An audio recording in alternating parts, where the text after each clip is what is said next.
What happened to the 12 apostles of Jesus?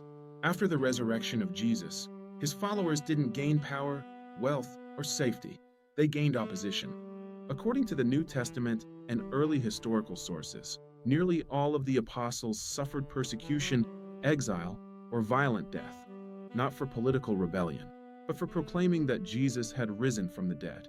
Tonight, we're going to walk carefully through what happened to each of the 12 apostles, what Scripture tells us, what early Christian history records, and where tradition fills in the gaps.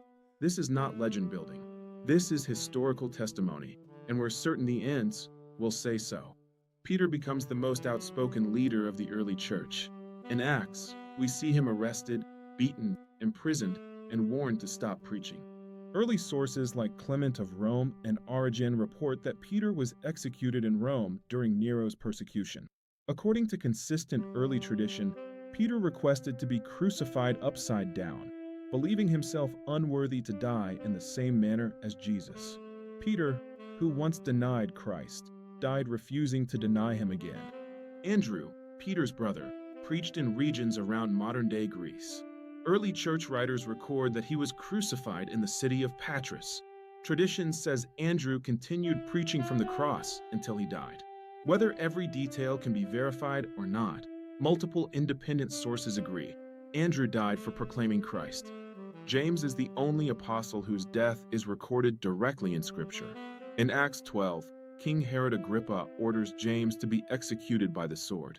No escape, no rescue, no miracle. This matters. Christianity does not hide inconvenient facts. John is the exception. He is arrested, persecuted, and exiled to the island of Patmos, where he receives the visions recorded in Revelation. Early testimony says John survived attempted execution and died of old age. Importantly, John could have saved himself by recanting. He never did. Philip preached in Phrygia, modern-day Turkey. Early Christian writers state he was executed for his faith, possibly crucified. Again, the consistency of early testimony matters more than the precise method. Bartholomew is associated with missions eastward, possibly India or Armenia. Multiple ancient sources record his execution, likely by beheading or flaying. The accounts vary in detail, but not in conclusion. He died because he would not stop preaching Jesus. Matthew, once a tax collector, preached in regions south and east of Israel. Early tradition says he was killed while ministering. While Scripture does not record his death, the testimony is early and widespread.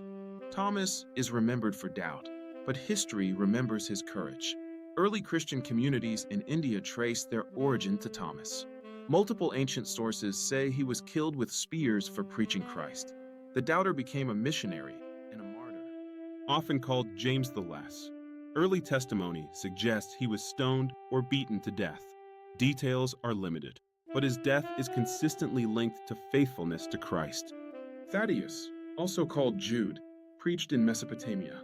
Early accounts say he was killed for refusing to renounce Jesus. Simon had once belonged to a revolutionary movement. Instead of political rebellion, he proclaimed a crucified Messiah. Tradition says he was executed for his faith. Judas does not die as a witness. He betrays Jesus and dies in despair. He is replaced by Matthias, who, according to early tradition, also suffered martyrdom. These men had nothing to gain, no power, no wealth, no safety.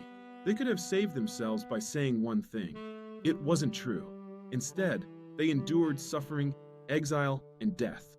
People will die for what they believe is true, but these men died for what they claimed to have seen.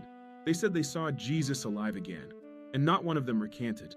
Christianity did not spread because it was convenient. It spread because witnesses refused to deny what they had seen. The apostles did not die for an idea, they died for a person. And the question they leave us with is simple.